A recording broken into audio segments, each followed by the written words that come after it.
এই যে আমরা বলি না, রাষ্ট্র, সরকার, রাষ্ট্রীয় ক্ষমতা, সরকারি লোক, সরকারি মদত, বলি তো, তাই না? রাষ্ট্র এবং সরকার এই দুটো জিনিস কিন্তু এক নয়। রাষ্ট্র ও সরকারের মধ্যে মূল পার্থক্য হলো রাষ্ট্র স্থায়ী, অন্যদিকে সরকার অস্থায়ী। পৃথিবীর প্রতিটি উন্নত ও সমৃদ্ধ দেশে নির্দিষ্ট মেয়াদের শেষে নির্বাচনের মাধ্যমে সরকারের পরিবর্তন ঘটে। এমন কিছু রাষ্ট্র রয়েছে যেখানে জনবিপ্লবের মাধ্যমে সরকার পরিবর্তনের ঘটনাও দেখা যায়।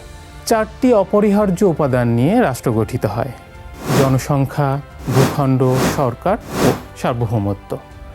সরকার রাষ্ট্রের একটি মাত্র অংশ, যা রাষ্ট্রের পক্ষে কার্য সম্পাদন করে। সরকার রাষ্ট্রের প্রতিনিধি হিসাবে কাজ করে।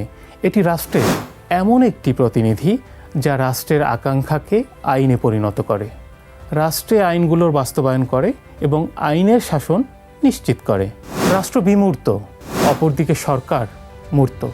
একটি নির্দিষ্ট ভূখণ্ডে বসবাসরত ব্যক্তি সমষ্টির সার্বভৌম অধিকার রক্ষার ধারণা রাষ্ট্র ব্যক্ত করে।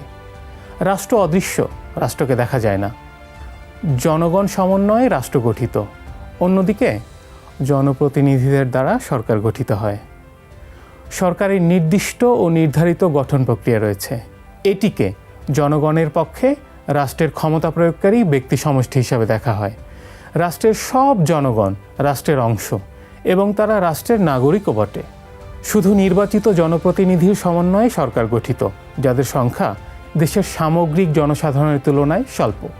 একটি শিশু জন্ম পরবর্তী সময়ে আপনা আপনি রাষ্ট্রের নাগরিকত্ব লাভ করে, কিন্তু ব্যক্তিরূপে জনপ্রতিনিধি হিসাবে নির্বাচিত হলে সে সরকারের সদস্য হিসাবে পরিগণিত হয়। বিভিন্ন রাষ্ট্রের ক্ষেত্রে সরকারের ভিন্নতা রয়েছে। কোনো কোনো রাষ্ট্রের সরকার ব্যবস্থা সংসদীয় পদ্ধতির, আবার কোনো কোনো রাষ্ট্রে রাষ্ট্রপতি শাসিত সরকার ব্যবস্থা চলমান। কোনো কোনো রাষ্ট্রে সরকার ব্যবস্থা একক, আবার কোনো কোনো রাষ্ট্রের ক্ষেত্রে কেন্দ্রীয় অথবা উভয়ের সমন্বয়। একটি সরকার রাজতান্ত্রিক, অভিজাত অথবা গঠনতান্ত্রিক, অথবা একনায়কতান্ত্রিকও হতে পারে।